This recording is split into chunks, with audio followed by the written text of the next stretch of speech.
अच्छा लगता है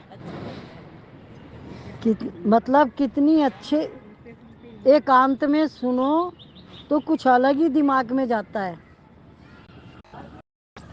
बोलिए श्री सतगुरु महाराज की जय, सच्चे दरबार की जय।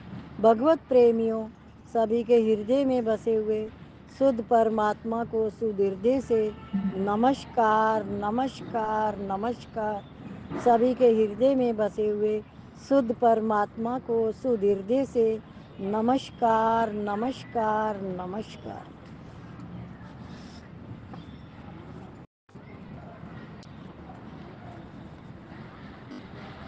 अनुभवी पुरुषों में भी वक्ता कोई एक ही होता है। तत्वज्ञ पुरुष के द्वारा जो तत्व मिलता है वह अभ्यास से नहीं मिलता। वक्ता के अनुभव में और श्रोता के अनुभव में बड़ा फर्क है। वक्ता का जो अनुभव है वह उसकी बुद्धि में पूरा नहीं आता। जितना बुद्धि में आता है उतना मन में नहीं आता। जितना मन में आता है उतना वाणी में नहीं आता। वाणी से निकली हुई बात को श्रोता जितना सुनता है उतना मन से मनन नहीं करता। जितना मनन करता है उतना बुद्धि से निश्चय नहीं करता। जितना निश्चय करता है उतना अनुभव नहीं करता। सुनने में सुनाने वाले की बुद्धि की प्रधानता रहती है। पुस्तक पढ़ने में अपनी बुद्धि की, अपनी माँ के थनों से दूध पीने से बछड़े की जितनी पुष्टि होती है उतनी केवल दूध पीने से नहीं होती। तत्व ज्ञान अंतकरण से नहीं होता, वहाँ करण भी नहीं रहता और कर्ता भी नहीं रहता। तत्वबोध करण रहित होता है, साधन करण निरपेक्ष होता है।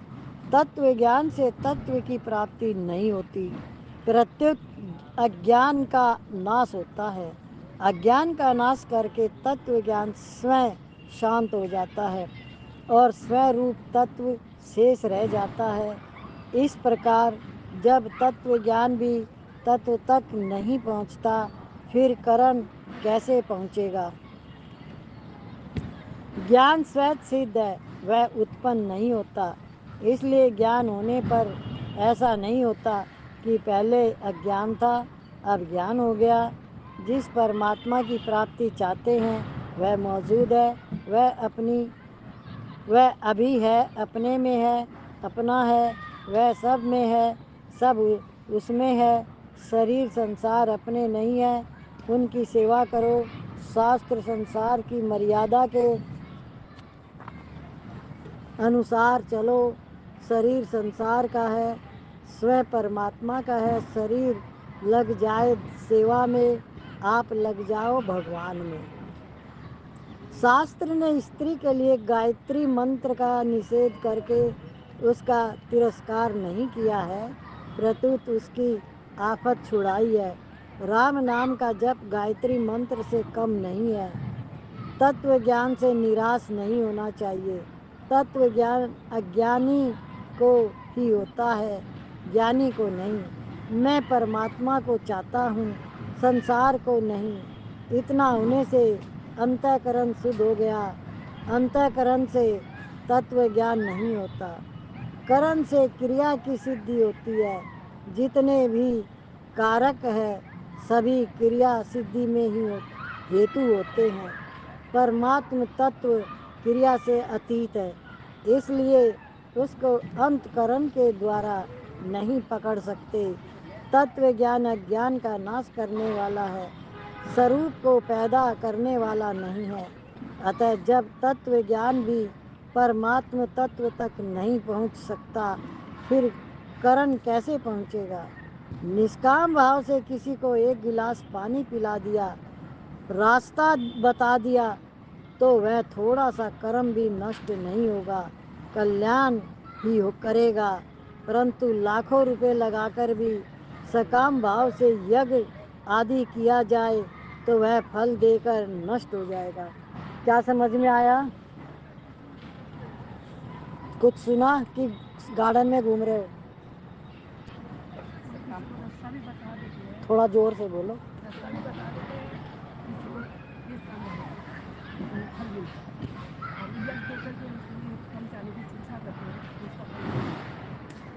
ये नहीं आया, नहीं समझ में आया तो सुनो। जब हम किसी को एक गिलास पानी भी पिलाते हैं या कोई रास्ता भी बताते हैं तो हमारे जो कर्म है निषेध हो जाते, कर्म कट जाते हैं, उसमें कर्म अच्छे कर्म हो जाते हैं, बुरे कर्म कट जाते हैं। यदि लाखों रुपए लगा के भी आपने कोई अच्छा पुण्य का काम किया सकाम भाव से, तो उसमें क्या वो फल देके नष्ट हो जाएगा, बाद में उसका फल आएगा पर बाद में नष्ट हो जाएगा।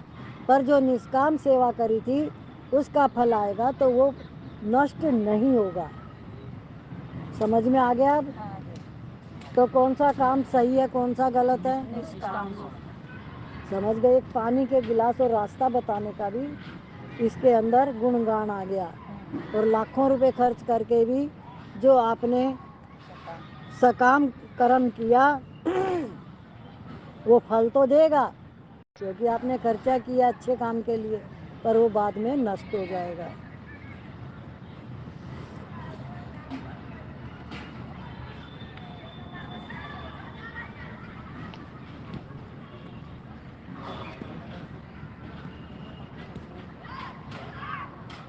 कल्याण चाहते हो तो निरंतर नाम जप करो और प्रार्थना करो कि हे नाथ मैं आपको भूलूं नहीं। नाम जप में ऐसी शक्ति है कि जिज्ञासा भी जागृत हो जाएगी और उसकी पूर्ति भी हो जाएगी। पर रात और दिन लगातार जप करो, खम्बे का अभाव नहीं है, अभाव है प्रहलाद के भाव का है। परमात्मा में मैंपन से भी नज़दीक है, मैंपन प्रकृति का है, मैं हूँ। प्रहलाद ने जब उसके पिता ने गरम खम्बे के उसको कहा, उसको लगाया गरम खम्बे के, तो प्रहलाद को उस पर चींटियाँ चलती दिखाई दी। पता है, प्रहलाद को उस गरम खम्बे यानी आग जैसा जल रहा था वो खम्बा, पर प्रहलाद को उस पर चींटियाँ चलती हुई दिखाई दी। समझने की कोशिश करो क्या है ये। तो वो क्यों दी? क्योंकि वो सब में परमात्मा देखता था। तो अग्नि भी उसके लिए क्या हो गई? अग्नि भी उसके लिए शांत हो गई। क्या? और शांत होने से वो खंबा, किसी और को तो अग्नि दिखाई दे रही है पर प्रहलाद को चींटियां चलती दिखाई दे रही है। अग्नि वहाँ प्रहलाद के लिए नहीं है। क्या इस बात को हम समझ पा रहे हैं कि इसका मतलब क्या हुआ? खाली खंबा सुना, प्रहलाद सुना,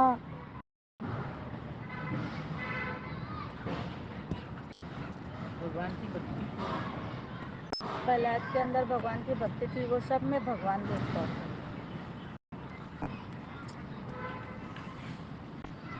इसके भाव का अर्थ होता है कि हम परमात्मा से इस तरह से जुड़े कि सब कुछ परमात्मा ही है।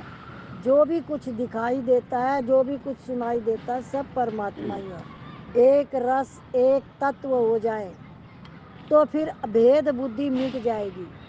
भेद बुद्धि मिटने से ही वो खम्बे के ऊपर उसको चींटियां दिखाई दे रही थी और उसके पिता को अग्नि दिखाई दे रही थी, जलता हुआ खम्बा दिखाई दे रहा था, पर प्रहलाद को उस पर चींटियां चलती। तो प्रहलाद तो चढ़ गया, पकड़ लिया उस खम्बे को, कि वो भक्त था।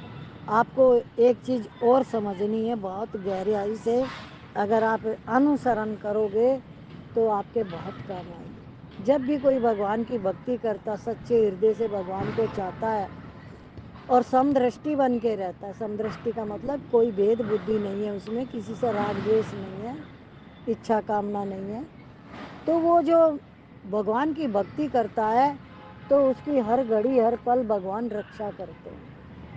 पता है ये बात? आप नहीं चाहोगे तब भी भगवान आपके साथ, आपकी रक्षा के लिए चलते रहेंगे आपके साथ साथ। भक्त के लिए भगवान इस तरह से है। तो अब आप कहोगे इतने भगवान कहाँ से आए? जिस भगवान को आप ध्या रहे हो, ध्याता यानी ध्या रहे हो, वो वहीं प्रकट हो जाता है। वो प्रकट आपने कर रखा है। परमात्मा एक ही है, ध्याने वाले भी एक ही है, पर शरीर अलग अलग है, भाव अलग अलग है। तो आपकी भावना जो है वो काम करती है उस समय। तो परमात्मा आपके अंग संग रहते हैं हर घड़ी हर पल। अब आप उनका संग करो तो वो आपके साथ रहेंगे। क्या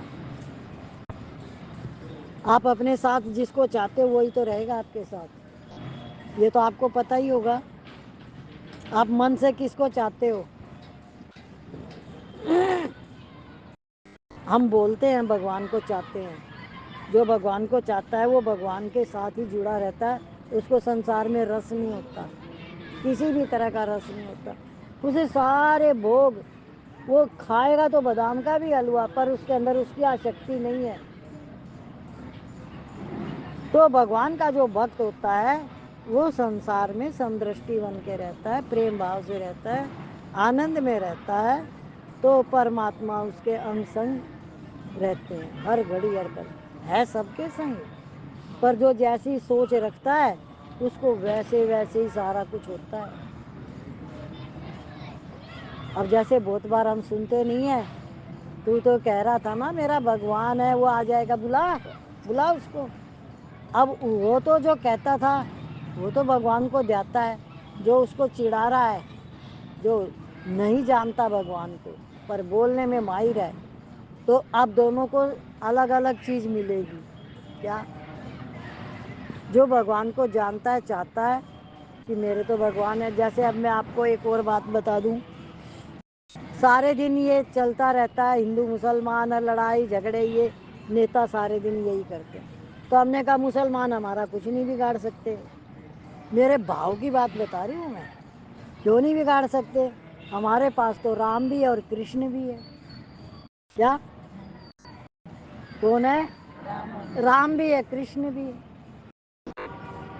तो पहले महाभारत का युद्ध सबने देख ही लिया। जीत किसकी हुई? धर्म की।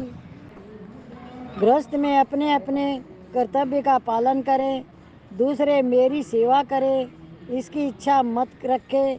विवाह होने पर जिम्मेवारी बढ़ जाती है। माँ बाप तथा स्त्री पुत्र के पालन पोषण की जिम्मेवारी आ जाती है। राम जी ने सीता जी को छुड़ाने के लिए भरत जी से सहायता नहीं मांगी, सुग्रीव से भी तब सहायता ली जब उसकी सहायता की, मुफ्त में सहायता नहीं ली। उसका 4 गुना उपकार किया, 1 गुना लिया। उसको 4 चीज़ें दी, राज खजाना नगर और स्त्री। पावा राज कोसपुर नारी, मानस किष्किंधा कांड। भाई लोग सब काम राम जी को याद करके करें, बहनें सीता जी को याद करके करें। एक क्रिया है, एक पदार्थ है। क्रिया से कर्तव्य का पालन होता है, जो कर सकते हैं और जिसे करना चाहिए वह कर्तव्य है, कर्तव्य का पालन करना है। पर पदार्थ की चाह नहीं रखनी है। पदार्थों की चाह से मनुष्य का पतन होता है। यदि वह अपने कर्तव्य का पालन करे और पदार्थों की कामना न करे तो उसका कल्याण हो जाएगा। क्रिया और पदार्थ का राग ही बांधने वाला है। करने और पाने की कामना आसक्ति ही आवरण है। आवरण दूर होते ही मुक्ति स्वैत सिद्ध है। आवरण समझ में आता है? मुक्ति, आवरण। आवरण तो जो ढका होना होता है उसको, हाँ? आवरण ढका हुआ जो होता है ना, आवरण से दीदी कोई कोई चीज ढक जाती है। कोई सत्संग के हिसाब से बताओ। किसकी मैल ढक से दीदी? हमारे चित्त पे मैल आवरण में होता है लाइट का। अभी अभी इसमें जो आया 1 सेकंड का था ये, पर वो भी सुना नहीं कि याद नहीं। जब आप कोई इच्छा करते हो, किसी से कामना करते हो, तो आपके आवरण आ जाता है, आप बंधन में बंध जाते हो, उसको आवरण कहा है। अब रोज सुनते हो इच्छा नहीं रखना किसी से इच्छा, इसमें आवरण का भी आ गया कि आवरण कैसे होता है। फिर अब ये ढका हुआ है कि उगड़ा हुआ है आवरण। आपकी इच्छा ने क्या किया, आपको बंधन में बांध दिया।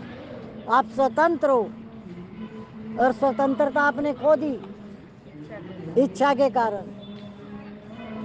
पदार्थों की इच्छा, पदार्थों की इच्छा। एक खाने के पीछे घरों में कितनी सारी दुविधा हो जाती है, क्या क्या बिना बात की लेना एक ने देना दो। समझने के लिए है ज्ञान कि किसी भी तरह से अपना नुकसान न करें। तो पदार्थों को मन में लाने से, उन पे भेद बुद्धि रखने से आवरण आ जाता है। जीव पद पे आ जाते हो और आवरण आ जाता है, तब क्या होता है, आपका ज्ञान ढक जाता, आपकी समझ ढक जाती है, आपकी बुद्धि सही काम नहीं कर पाती।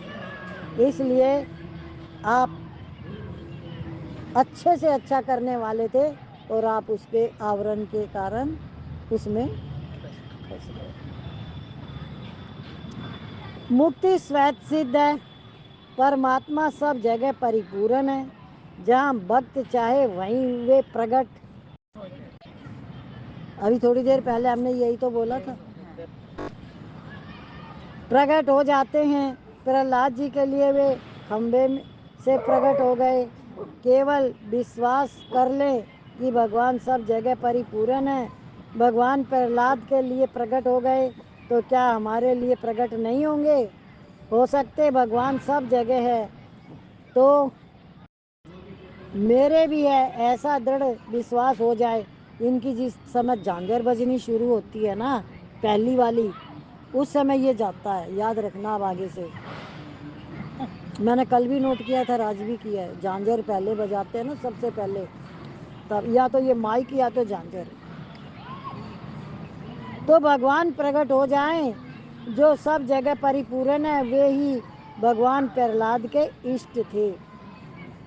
इष्ट समझते हो? प्रहलाद के इष्ट थे। जैसे एक इष्ट होता है अपना भगवान राम, हाँ, जिसको आप ध्याते हो। जैसे मैं अपने लिए बताऊं तो ओम श्री आशुतोषाय नमः, आप जिस मंत्र को भी ध्याते हो वो इष्ट हो जाता आपका। गीता के दूसरे अध्याय का 16वां श्लोक, इस आधे श्लोक में संपूर्ण शास्त्रों का भाव भरा पड़ा है। इसमें इतना भाव भरा है कि बुद्धि काम नहीं करती। मनुष्य मात्र का यह अनुभव है कि जो दिखता है वह पहले था नहीं, पीछे रहेगा नहीं, और अभी भी हरदम नहीं में जा रहा है। इसमें है रूप से परमात्मा ही है, परमात्मा है के बल से ही संसार नहीं है, दिखता है। आप अपनी एक बचपन की फोटो देखो और जिस समय आपकी शादी हुई थी उस समय की फोटो देखो और अब की फोटो देखो। वो कौन है बताने वाला कि मैं ऐसा था, उस समय मैं ऐसा था, अब मैं ऐसा हूँ। वो कैसे पहचान गया, वो पहचान गया बिल्कुल कि मैं ऐसा था। उसने सच को जाना, अपनी वो सारी चीजें याद भी आ गई उसको कि ये मेरी ऐसी शक्ल थी। वो कौन है?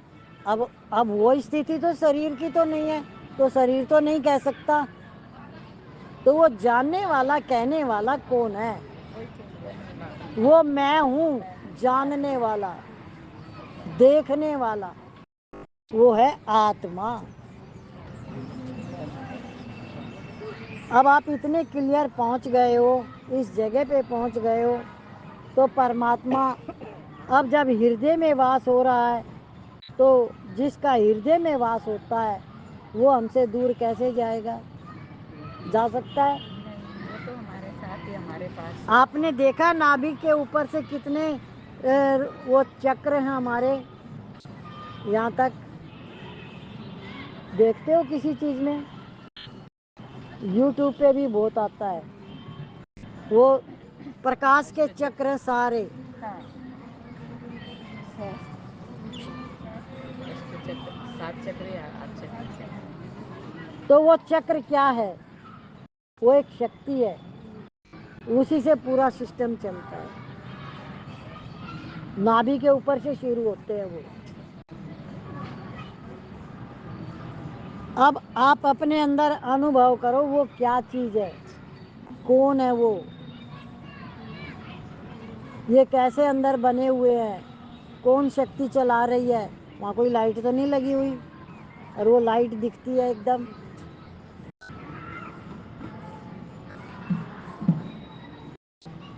चमत्कार किसका? भगवान का। अनोख से अपने को पता चलता है। क्या? विवेक से पता चलता है, भगवान ने विवेक दिया ना, अपने से अपने को पता चलता है। नाभि से ऊपर से 7 चक्र कहते हैं। वो क्या काम करते हैं वो समझना है अभी। चक्र तो देखे, पर वो है क्या?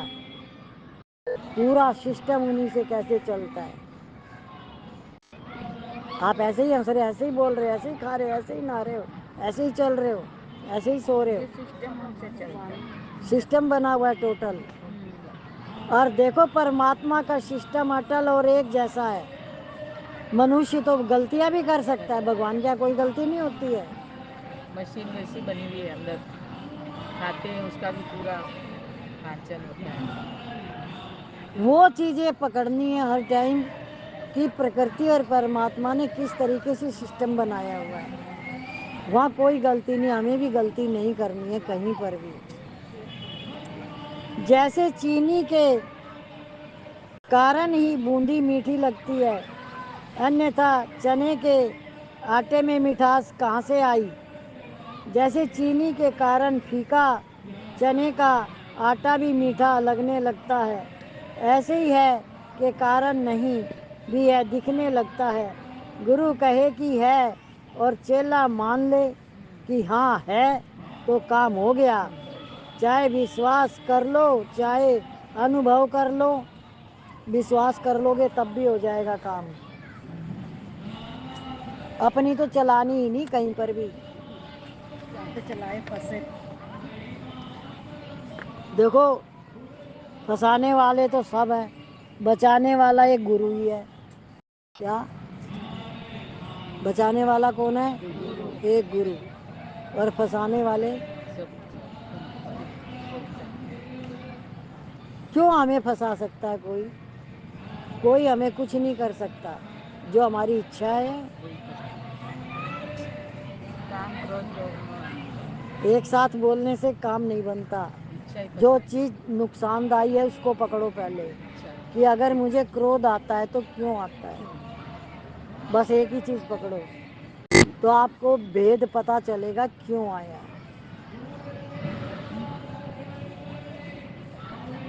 तो वो जो क्रोध आया तो किसी कारण से आया। कुछ भी होता तो कोई कारण जरूर होता है। बिना कारण के कोई कर्म नहीं बनता। और आपको कोई कोई बात बताता है, समझो दो मित्र हैं, बड़े गहरे हैं, एक बाहर विदेश में रहने लग गया, एक इंडिया में ही है। अब वो कभी भी इंडिया में आता है तो जो इंडिया वाला जो मित्र है उसके पीछे पीछे घूमता रहता है। क्या? बाहर के समय तो अलग होते हैं, तो उनका सोना जागना अलग टाइम का होता है, तो उसके पीछे पीछे घूमता रहता है। घर वाले परेशान होते, ये क्या हो गया? जब ये कोई आया है तो ये थोड़ी है ये हर टाइम 24 घंटे उसके साथ ही रहेगा। तो आपको तो कोई लेना देना नहीं था, पर आपको किसी ने बोला घर में कि ऐसे ऐसे हो रहा है, ये हो गया, इतने टाइम हो गया, उठ के नहीं आए, अभी बच्चे यूं नहीं, अब आपको भी गुस्सा आ गया। अब आपने उनके कहे मुताबिक अगर उस बच्चे को कुछ बोल दिया तो बुरा कौन बनेगा?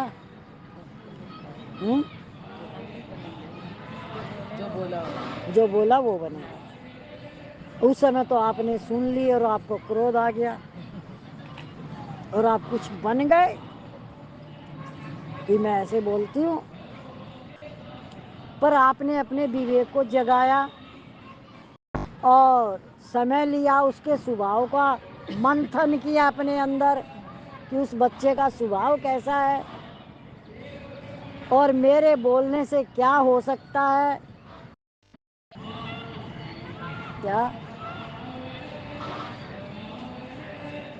क्या हो सकता है? उनको बचना है। ऐसे नहीं, अब ये जो क्रोध की बात आई उसके ऊपर बात चल रही है। बचाव कैसे होगा जब तक पूरी बात नहीं खुलेगी अंदर में, कि उसके माता पिता भी कहेंगे आपको क्या ज़रूरत थी बोलने की, पर आपको किसने कहा था? उसकी माँ ने ही कहा था कि ये उसके साथ चिपटा हुआ है, रह रहा है, वो तो घूमने फिरने आया हुआ है। और आपको क्रोध आ गया और आप कुछ बन गए और आप बोलने भी लग गए।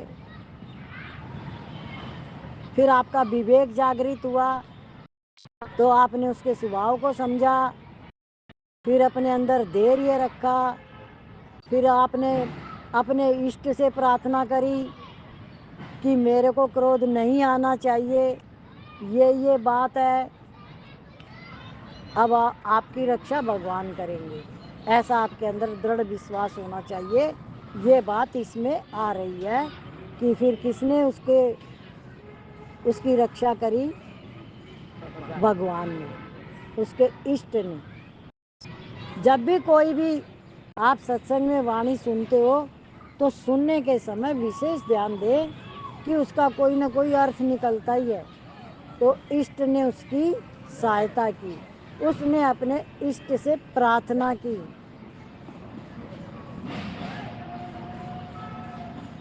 और वहां से अपने आप को बचा लिया। कहाँ से? जहाँ बोलना था, क्रोध से। अब बात आई थी क्रोध की। अब एकदम से कह दो काम क्रोध लोभों से हट जाओ, हट सकते हो? कितनी लंबी बात चली है क्रोध के ऊपर।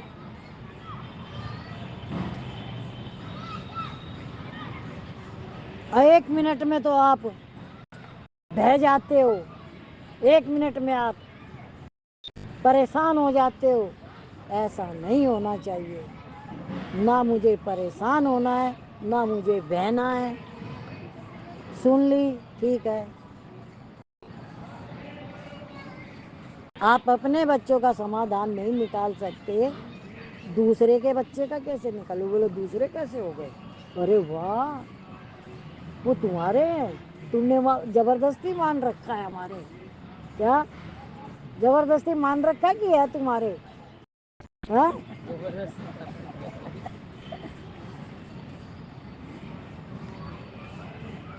चलो तुमने मान भी लिया तो अब तुम गुस्सा तो मत करो, पर वो भी करेंगे। तो इसलिए संसार को जितनी जल्दी हो सके छोड़ दो। किससे? मन से। मन की आसक्ति ही संसार है, वरना कोई संसार है ही नहीं। दूसरे का स्वभाव संस्कार पकड़ना बहुत जरूरी है। हम अपने आप में तुरंत बह जाते हैं किसी के कहने से ही।